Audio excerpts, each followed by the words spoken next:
Hello and welcome to the podcast. Today we have a great talk with Inside Tracker's Carl Valle.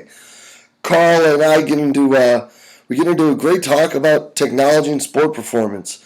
We start out kind of talking about the directions that Carl sees it going in the field, where he sees technology moving, and where he sees the advances progressing to help coaches do a better job of coaching. We look at bioanalytics, go over what it is, and really how it could end up being a game changer and changing the world of sport performance as we know it. We talk quite a bit about Flywheel technology and how that could be a great addition to your program. And we also look at what's next when it comes to the evolution of coaching. Really awesome talk, guys. Carl's a great guy, and I hope you guys enjoy the talk as much as I did. Let's get right to it. Carl, thank you so much for taking some time to be with us here today, my man. For those listening that may not know your story, how about we catch them up to speed a bit? Yeah, I'm not. I'm flattered to do this podcast. Just a simple bio. I don't want to bore people and have them fall asleep if they're driving, listening. Simple bio. Again, former track athlete, swimming athlete. Definitely not world class by any means. High school level. Also a computer geek. Yes, I did go to computer ed camp. That means. Obviously I was doing that in middle school. Was wiser. Went to Stanford National Swim Camp when I was in high school. Once you turn to the age of 13, you realize popularity and knowledge might not be a good pairing sometimes. But that's when I basically fell in love with the combination of technology and sport. There's a couple people on my Facebook feed that will remember when I was trying to make a piece of software called GlycoSwim. I was all about glycogen and fueling after reading Ernie McGlisco's Swimming Even Faster books and stuff like that. And then in college, went to the University of South Florida, saw some amazing athletes training, and I got my exercise science degree. I was looking at maybe back in the mid '90s, you think about owning a gym, the whole strength and conditioning. You weren't really familiar with that unless you're at like a big high school in Texas or Florida. Massachusetts guys, the weight room was basically an abandoned broom closet. So that's kind of my bio. It's not exciting.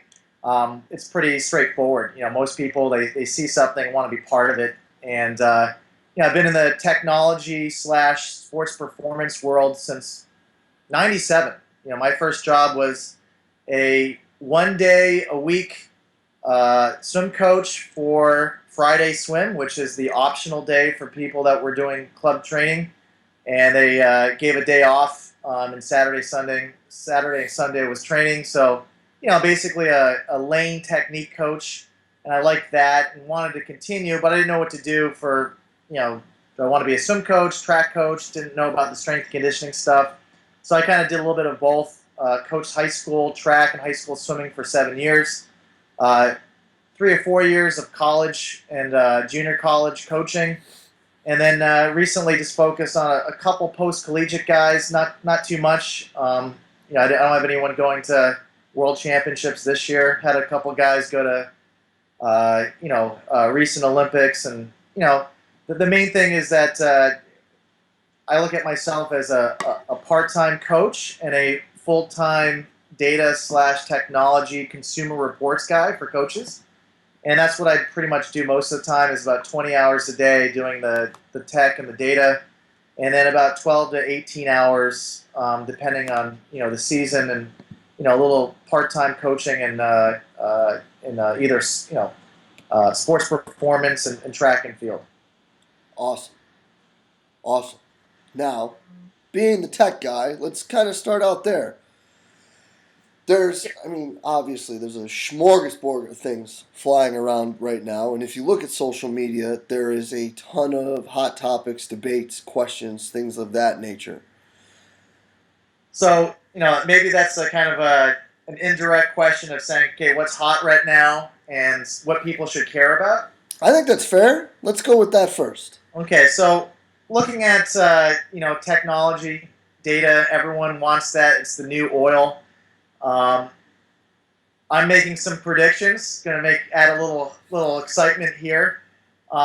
People are going to move away from velocity-based training, and they're going to move away a little bit from force plates. And I predict, this is pretty bold, that in-shoe pressure is going to be the next big thing, because I think what people are looking at, and don't get me wrong, I believe in velocity-based training using barbell tracking technologies. I think that's important. We're looking at kind of at trends, not necessarily what's important. That's going to be up to each program and each coach. And then force plates started getting some interest. Sparta Science.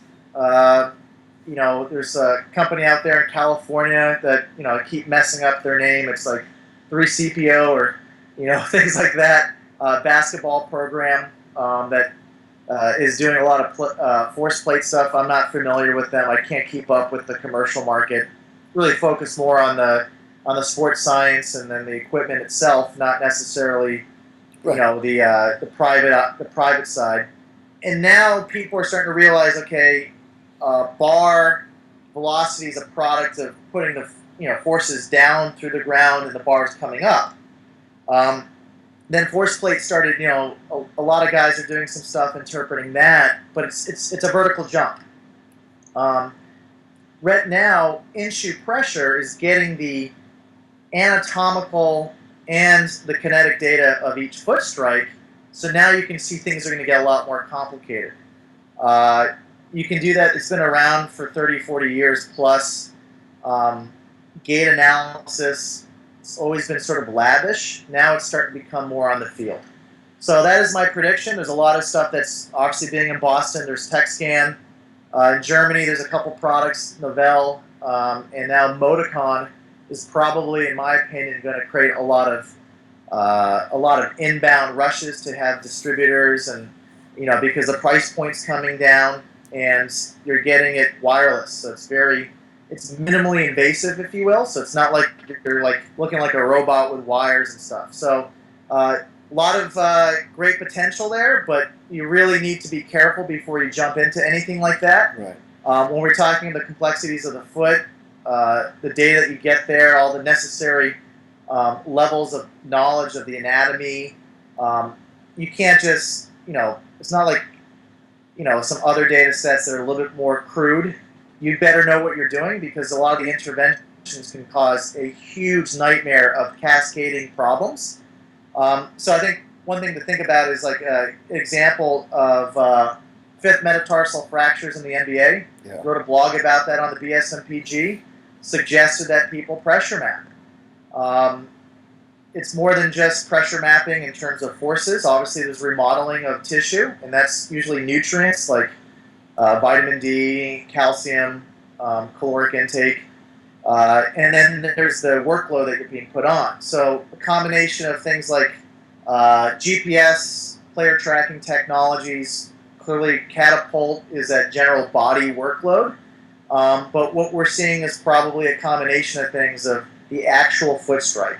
So that is something that I know is going to be hot, because it's been around for a lot, been decades, but it wasn't really practical until the last couple of years. Oh, that's interesting. And it's kind of surprising, because both of us are friends with Dr. Mann. Both of us are users of the Gym Aware. So to hear you say that it'll shift the other way, that's pretty interesting to me. I think that what could be really neat is when people start looking at the two together. Yeah, so I think that people need to stop looking at, we're moving on. It's just building on. Right. So I've obviously, my manual that I wrote, and I had my intern, do the dirty work of the editing, because my writing is not exactly, known for being perfect on the spelling and, the typos that I have. The kinetic manual was named after kinetic performance, because that year, I believe, Rob Shug, which is one of the co-founders, I believe, I don't know all the history, emotionally, for some reason, I was really touched and hurt when him and his wife passed away. He was on a sabbatical, and his kids were basically on the beach, and it's terrible. It's a really rough story. Um, he was basically snorkeling or something like that, and him and his wife got hit by some jellyfish, and they drowned. And for me, he sent me a GymAware demo product as thanks for just kind of getting the word out in the North America, because I believe that the product is extremely valuable. It's far more advanced than Nintendo can ever be, and that was sort of my kind of tribute. That's why we named the Kinetics manual after Kinetic Performance. I felt I wanted to do something for him, so that's kind of the origin why the Kinetics manual was named. Is just the product itself. So yes, I am a fan of GymAware. It's a great tool, a lot of data, and it's great. Well, it's awesome how you say that. How it isn't going from this to this. It's this and this can now be added to it, because hopefully at this point there are enough resources out there that people understand, bar tracking and looking at the velocities and how it impacts training and how it should be utilized in situations with your kids. So now you can look at this on another realm, to just put a little more whipped cream on the sundae, I guess you could say. Well, speaking of sundaes and ice cream, one of the things with there's a couple guys at the Central Virginia seminar that came up to me and they invested into GymAware.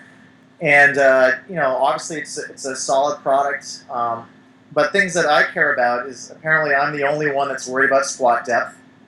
Apparently everyone's going ass to grass depth, and everyone's doing when the weight gets heavier, everyone's maintaining that that full range. And so I think that when you're looking at, for me, what I try to do is navigate to the hard stuff, because I feel it's so easy just to be the guy that's trying to get bar velocity.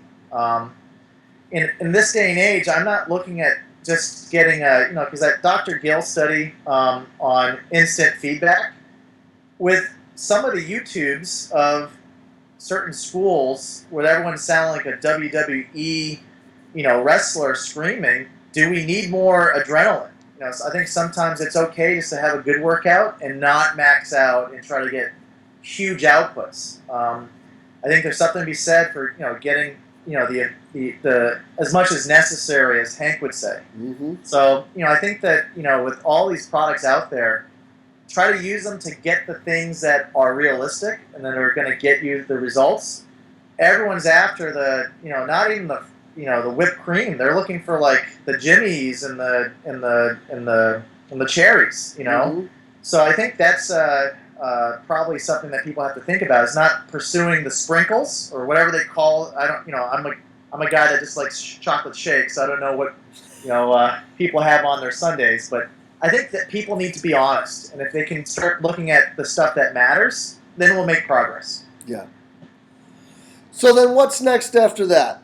Let's talk about Myo-analytics. Okay, that's where and that term is coming from Jose Fernandez. He was a guy that, to me, at least 5 years ago, I'm always I'm not on LinkedIn. I think there's like some sort of I think people have tried to make their own LinkedIn profiles with my name, and that's another story. But Jose Fernandez, obviously a Spaniard, was living in the UK, doing a lot of stuff with basketball. And tensormyography is one of the tools that Landon and Iowa they invested into.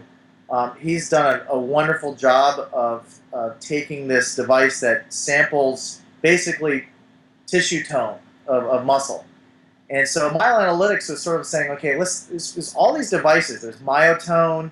A lot of people are trying to take advantage of the Compex unit that has an MI sensor and trying to get, you put electrical current to the tissue, it creates a contraction, and then you're trying to get that information there. And so what people are trying to do is get muscle readiness. So that's what I look at Myo-analytics.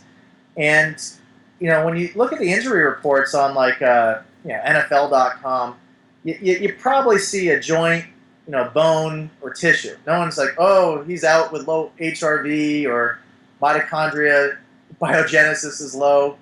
People are saying, okay, did you tear something? Like, is there something basically torn tissue-wise? And, those are the things that you can kind of see trends on. I mean, people estimate it with workloads, but people need to see, like, the inputs in terms of the general stuff and the drill down to the trouble spots. Like with Myo-analytics, if you have a soccer player, for example, you probably want to focus on the lower extremities. Let's not try to complicate things. No one's pulling a deltoid sprinting. It's like you're probably worried about the groin, hamstrings, maybe the calf. And then joints, there's things that you can do that look at the ACL integrity. There's some stuff that Arno Farek, I would bring that name up from the BSMPG. There's a lot of different consultants that are looking at all of these things just with the joints. Why worry about proxy scores when you can just go right to the tissue, elastography, ultrasound. So one of the things, last week I was in Waltham visiting an Australian PhD researcher. I know his first name, and his name is David. Is like Opar. I'm really bad with names. He's one of the hamstring experts. When I read research, I need to actually just rehearse names, because if I'm going to be doing more podcasts, I don't want to be getting hate mail with, hey, this is how you pronounce my name, because people always pronounce my name. They call it Val. In Spanish, you can say it Valle if you want. But anyway, going back to the Nord board, the Nord board is something that is kind of an estimation on muscle performance. It's not really readiness. You're not going to do it every day to see if you're ready to sprint or play a football game. But it's a way to do basically a Nordic hamstring exercise with a device that gets the forces from your heel. So you kind of handcuff or ankle cuff yourself in, and you do the exercise. Apparently 3 reps is enough to get a good sample. And then it looks at basically the accrued estimation of torque. I think that it's really trying to get muscle force of the hamstring or group, if you will. It's not perfect, I think, but the research behind it. I looked at all the presentation and the slides. Really good stuff. One of the things is you want length and strength with the hamstring, and that's just I'm distilling it to make it too simple. But first thing is be strong enough, because asymmetrical weakness is still weak. So we get, I'm less than 10%. But if it's like I always use the saying, if you win a rat race, you're still a rat. The key with, you want strength, enough sufficient strength, and people will have calculations. I'll let the biomechanics experts come up with what the femur length is and what that magical threshold. But as a coach myself, you always want more. I don't care what the metric is. What is everyone looking for? Faster, stronger, higher type stuff. So you want to have enough surplus amount of strength, and then you want to have symmetry, because there is some research to say that if there's a significant imbalance, there is risk. But what's cool about the body is it wants strength more, because it can fine-tune the imbalances. But when the imbalances become sufficiently beyond that threshold, then you're at risk. So a lot of teams are interested, and there's some NFL teams that are using this. So what you'll probably see after this podcast is a spike of traffic going to the Nordboard website, whatever that is. But it's basically, they have a laptop connected. It's not wireless on your iPad or tablet yet. But then it gets you the raw number. It's a quick workflow. You can do a whole squad. They bring up those terms. You can do a football team probably in, I'd say, an hour and a half. You don't want to have guys lined up. That's the rule that I believe in technologies, that you don't have lines. That's why I'm not a big fan of force plates, because you want to use the technology while you're training. Also, people can use a high-res ultrasound and get that length score to see if people are coming in.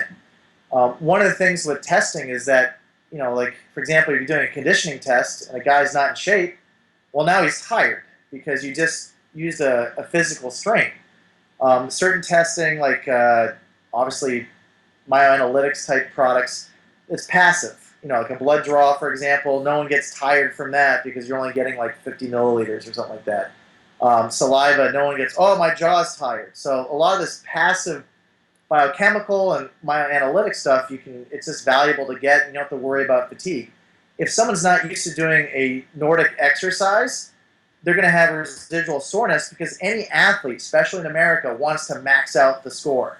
And then you get guys looking at other people's scores on leaderboards, and you're having women in New York doing spinning classes that are like passing out practically, trying to beat each other. Imagine what an elite athlete can do. They're seeing some guy, if someone's trying to make a team, and they see a guy getting 500, they're going to try to get 550. So I think the Nord board, the people behind it, I love the fact that there are PhDs. It's an extension of the universities in Australia, so it's not like you're getting some sketchy startup that's just trying to take advantage of hamstring injury patterns in sport. Software, I'm a guy that just send me the CSV file. I just want something that's quick and reliable. So I think that's great. But I think teams, if they just simply were using ultrasound and tracking that, it's passive. You can get a lot of information. So I think the coexistence, sports medicine needs to track with the ultrasound, and then sports performance should be looking at strength indices. And we should point out that Nord board does also put some pretty good stuff out on social media as well. Yeah, Doctor, I think it's Dr. Shield. Again, I can't remember names. I guess that's why I give everyone nicknames, because it's easy for me to remember that. There was a little back and forth between myself and him, because I think with Twitter, it's easy to get lost in the constraints of the characters. And I was basically showing the value, what I call the black hydra, of using a K-box eccentric flywheel, flywheel exercise of squatting up to get a heavy momentum, just getting momentum from a bilateral squatting pattern, and then redirecting that momentum into an RDL. I think that RDLs are a fine option. It wasn't, again, Landon Evans over in Iowa, he was doing a lot of them, and he was looking at the TMG and some other stuff that's there. And, I tried every exercise. That's what we do with a piece of equipment, lateral lunges and, different types of movement patterns. I didn't do too many things. And, I believed that it had value, but then I was confirmed my suspicions when I started talking last week to Dr. David about, you need a sufficient overload on an RDL. You see these guys doing single leg RDLs with 32 kilogram, kettlebell. You need more than, your body weight. You can't just go around and you need to get a sufficient load. And I threw out a random, twice body weight type exercise load for that. You need some horsepower. You can't just show up and, if you're sprinting at full speed, the pink dumbbells, the powder blue dumbbells, you got to go heavy metal. So, I don't know. It's a great analogy. But, so let's piggyback with that a bit, since we've already talked K-Box, and let's go there, because that has been something that has had a lot of light bulbs going off over people's heads and sparked a lot of interest. So let's talk about Andreas a bit. Yeah, actually, it's funny because, believe it or not, as a technology guy in the weight room, I don't like machines. Reverse leg press, big fan of, certain pieces of equipment. Sometimes, you do some cable exercises like Pallof presses or whatever. But when I saw and this is me, I'm so skeptical because I've been burnt buying all this equipment. I'm like, oh, this is going to help me see CNS fatigue, and, this is going to... All this stuff has let me down. So, emotionally, I remember TMG was, because it's used to estimate fiber composition, And I remember, like, it must have been 10 years ago, guys coming back and saying, I did a muscle biopsy, but it didn't penetrate the skin. I'm like, this is all hype. And then, then I'm hearing about it, mid 2000s, and then 2010, a couple people are showing it. I'm like, you know what? I better check into this because I'm seeing it valuable. Same thing with Flywheel. Late 90s, you read an article, a journal article. This is before, I was like on Netscape Navigator in the mid to late 90s or something like that. And then Flywheel technology, I didn't know what it was. It's machines, And then you saw the VersaPulley, and I was like, that's interesting. You try it at the NSCA conference in 2000, and that was good. But it wasn't until I started seeing a lot of the research on some of the hormonal things, long-term basal adaptations, and the injury rates of eccentric strength. And I, saw it, and I knew people were using it. There's a Julio Tuos was doing a lot of consulting in Spain, and he was sort of like a guy that had a lot of gadgets. So he must be related to me because he's Spanish, obviously, and maybe I have some of his genes, but. The thinking I have is that, I said, okay, I see it, I see some value, let me look at the research. Then I asked around some coaches, and they brought it up, said, yeah, we do it to complement our training. And then that's like, okay, I need to try it. I understand Flywheel, I've experienced the overload and the redirecting of momentum. But then when I actually said, okay, let me do a test drive, I was like, you know what, this is doing something unique. And then you start doing all the testing and stuff like that. But the reason I really fell in love with the eccentric overload was the K meter, because now you can quantify it. Before it's like, okay, I'm doing 2 plates and I'm trying really hard. Well, if you're doing any type of barbell tracking and you're looking at peak velocity or whatever, then you're going into like eyeballing weights. You're not even seeing a real load. Yeah. It became hard for me, like I used the GymAware to try to come up with calculations, and then they came up with the K meter that showed up in my mailbox, and that was Christmas, because now I finally say, okay, now we can start quantifying this in a practical manner, because what I do in my garage or using what I bring to the track at the Reggie Lewis Center or whatever, that is not what coaches do.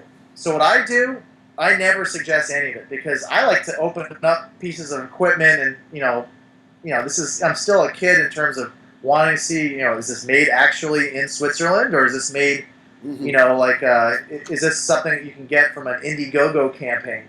So, lots of experimentation. You can see social media. Andreas, wonderful guy. Yes.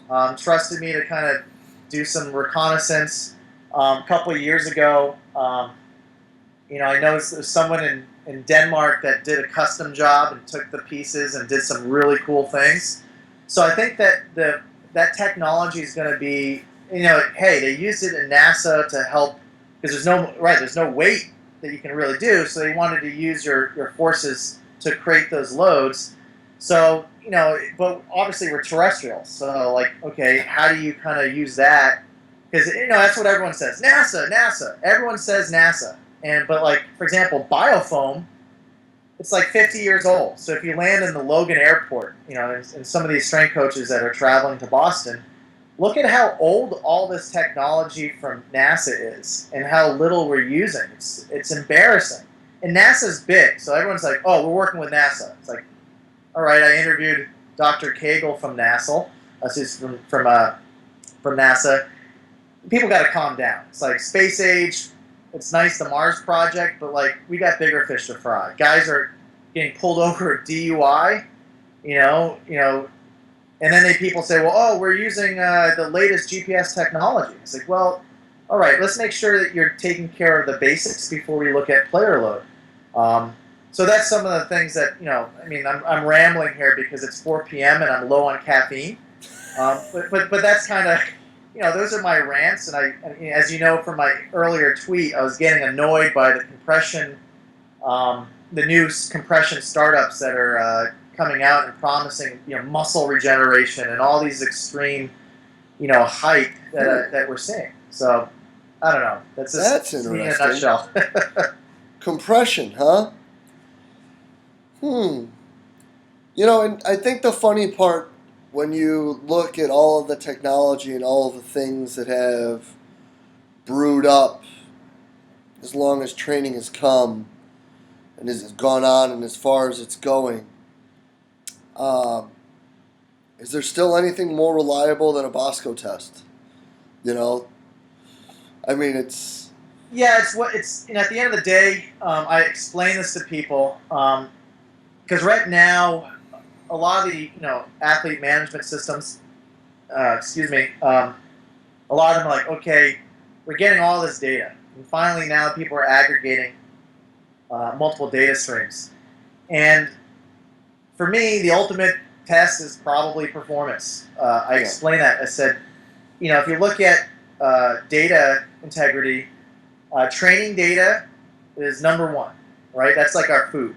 And then, like the vitamin D or the fish oils or whatever people are doing for supplements, um, that complements real eating. And I think when people are getting so excited about the monitoring, I believe in heart rate variability. I believe in player tracking. I believe in GPS. I believe in all of this stuff, but that's there to complement. And like I said on a tweet, a lot of guys are monitoring bad training. mm-hmm, It's like if you're doing TRX lunges as your primary overload pattern for your lower extremities, don't talk about force plates. And there's one and I'm pro force plates. I just think that people get excited. It's funny. Like all the basketball teams are talking about force plates for jumping. Now, I'm not in basketball. You are. Uh, People probably need to look at the traditional lifts, like maybe some Olympic lifts or squatting patterns, and look at that data because we need to see more of that. Basketball players, they have jumper's knee. Like there's a lot of knee overuse. Do you need to jump more? Are they motivated to jump? Okay, jump. I've been doing jump testing for a long time, and I'm trying to do what Andrew said, which is a wonderful example. Is what's the minimal amount of cuts? That whole surgeon. If you're going to choose a surgeon, they're both equal value doing like a knee replacement. You probably want to choose the guy with lesser cuts. And I think that's the same with data. How do you measure the laziness? That's what I've been talking about is how do you measure the soul? You have a guy, maybe he's a rookie, and you're in the NBA, and you ask him to do something in terms of cueing him on training or something, and then he rolls his eyes. Well, where's that showing up on the dashboard? There's a lot of things that coaches need to remember that focus on what you do as the human side, the human element, and leave sort of like the technology to be, to get the data that's easy to collect. Data needs to be, and technology needs to be embedded and passive. We can't be slaves to collecting it. I get so annoyed when I see all these great coaches. They look like water boys. They're running around trying to like be almost like a butler with data. And I said, that really hurts the profession when you need more of a leadership role. And I say this for both sexes. A parent. I used to say father figure, but that sounds sexist. I got to be careful. What you say. People need to know that it's about parenting, and I think being a leader is probably a more of a systemic way of seeing what a coach should think about versus saying what data can I collect so I can have a snazzy chart. right. Well, and I think that people too, no matter what the data they're collecting is, whether it be, if you have an omega wave or you're using catapult or it's just heart rate monitors or even just something simple as like RPE, or if you're lucky to have questionnaires with Coach Me Plus or whatever it is, they need to remember that at the end of the day, it's not a deity. And that's what I tell people all the time. It's like, well, you have all these toys. Well, how has it changed some things? And I'm like, a little bit. It depends on the day. Like, there's still days where, they need to be educated because something wasn't right or they messed up. And just because it says that today might not be a good day to work hard doesn't mean today's not a good day to learn something. Yeah. Or understanding where your costs are being paid versus what these kids actually need to get better at. Like if today's a good day and you're a guy that's fitness is great but could use to be stronger, and I'm a guy whose fitness stinks but is strong enough. Like maybe if it's a weight room day, I'm not grinding it out. Maybe you are, so that I can grind it out tomorrow because I'm just fat and out of shape, you know. Whereas you'd run circles around me, you know. So and I think that people don't look at it enough, like you said, like at the individual, at the person. And as Andrew brought up multiple times, like developing the student athlete or the athlete in general as what they are, which is a person.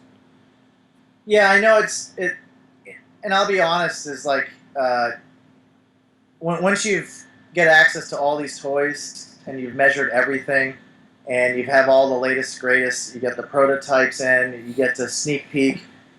I always refer to my high school coach, Peter Foley, and 30 years, I don't know, 10 championships. For me, it's like at the end of the day, it's the season is basically condensed life, and as a I'd say former athlete, just because everyone is a star in high school because there's just 30,000 of them. Everyone's going to be a winner. I've learned the most is that the best coaches are the best people in terms of managing people, and I just think that should be the starting point. And I think every solution with bad data, the technology it's just basically brutally honest, and it takes person that has charisma, all of these ways to motivate and to change behavior. So for me, I've said this, and once it's quoted by Lada Jovanovic, it's now immortalized, but it's not what you know, it's what you can get your people or athletes to do. And so for me, I've been beaten bad by coaches that have never got any background in exercise science. And I get all excited, nice little taper, make some progress, do pretty well. And this other guy comes up there and does like this little Braveheart speech right before, and just the athlete performs. So for me, about if you're looking to, satisfy the importance of sport, which is developing the person, and you're looking to win, look at the people that are, that can sell an Eskimo ice. Those are the guys that if they know the science, they're dangerous. Mm-hmm. And that's why I think the next evolution is going to be the team coach that understands sports science, so he or she can design training that's harmonious to the performance enhancement and medical side. So Greg Popovich is doing this right now with resting players. But once you start seeing weekly setups in the NFL that have that beautiful design that allows just enough of the dose at the right time, we're going to see someone's like. I don't know if Chip Kelly's doing that at in Philadelphia, but you can see that sports science, someone's going to grow up on that as a player or becomes a coach, and they're going to see practices that are going to be designed to be harmonious, not just tweaked because a coach is kind of reminding someone to back off. So that's the future. Yeah. Well, that's a pretty exciting time to think about too. Yeah, and I think that we're seeing it's getting closer. But again, it's you're starting to see you see this all the time. Athletes are even at elite levels. You'll see like toughness type training. A team, I won't mention. I'm listening to a coach, and he's like, "Yeah, our athletes are overtrained, so they look sluggish, so they're not tough enough, so they're doing like midnight workouts, which I don't know are." This day and age with lawsuits, just an accident waiting to happen. And then now the athletes are performing less, so now it's an attitude issue. So now they bring in a speaker, and it's doing speeches about character development. And the reality is, the athletes are basically overtrained. And so I think that we're getting exposed to that. But there's a tweet today that I'm looking now is, the NBA's talking about, grown men needing to rest during the season, and then like someone's like, what about the AAU? It's like, what about kids? And don't get me started on that, because a lot of people that are talking about long-term athletic development are, these geniuses are talking about, playing more sports. I'm like, well, I think kids, either it's playing one sport and over specializing. If you're always competing and you're not letting rotating the soil a little bit, that's why I'm in favor of some of these programs that are more PE oriented, because we're getting away from like just trying to win early when kids just need to have fun and then grow at their own rate. This artificial, we're going to have people do 3 sports. Well, now when does the kid get a break? Everyone's, building these monster stadiums for high school, even middle school stadiums. It's like, it's 12 years old. Let it be. So, anyways, I'm ranting, and that's dangerous. I want to make sure that I start the podcast off with some good energy, but not spook people for episode 2. No, Carl, this has been absolutely awesome, and to be able to dive into the future in many different realms as to directions we're looking in specific sports with technology and just technology in general is always an awesome talk, buddy, and I'm sure everybody's going to appreciate it. This was great. Thank you so much. No problem. And, if people want to look at some of my less ranty content, just subscribe to the Inside Tracker blog. Once, maybe twice a month, I'll post something that's, we have an editor that refines what I'm saying, so it actually makes a lot more sense than what I'm saying here on this podcast. And then you can start seeing some of these things articulated far smoother and a little bit more easier to comprehend, because my thoughts are kind of cleaned up. So that's one way to kind of catch up. I'm the director of innovation at Inside Tracker, and what I probably want to focus on is some of the stuff like we've talked about in terms of behavior change, because it's, again, not what it's what you can get your athletes to do. So hopefully people got something out of this talk, and maybe it's a sneak peek for some technology. But I will be having a blog written for your website, kind of like a consumer report buyer's guide, just an approach to make sure people, when they have these $100,000 budgets at colleges and pro teams, how to be a smarter shopper. Yeah, okay? Well, that'll be great. And for those that do like the ranting Carl, at Spikes Only on Twitter, because there are some definite gems that fly through the Twitter sphere with you, my friend. Instead of having a rock star energy drink or whatever, you can just look at some of my rants, and that will increase bar speed by 8.3%. So, with that, hey, thanks again for having me on. Hopefully this moves the chains a little bit with the technology side. But I always a big fan of your podcast and what you're doing with Central Virginia Seminar, and it was just amazing this past this summer. I'm speaking like it's a couple of years ago. It was only like a month and a half or something. Yeah. But anyway, great stuff as always, Jay. Thanks again. It's an honor to be on your podcast. Thanks for being here, Carl. And thanks for the kind words, bud. We'll catch up real soon, all right? All right. Thank you. Thank you. And a huge thanks to today's guest, Inside Tracker's Carl Valle. Awesome information. Always good to hear what's the latest and the greatest on the tech side. Always awesome to talk with Carl. Super smart guy. Just a vast wealth of knowledge, and has helped me out a ton in my career. So can't thank him enough for coming on and for all he does for us.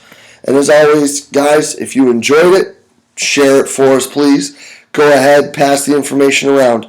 Questions, comments, anything, leave them below. We're trying to have these follow-up pieces, so we need to know what you guys want to know. So fire away, don't hold back, and we will get those to you as soon as we can. And as always, guys, thank you so much for being part of this. We will see you next week with another great guest.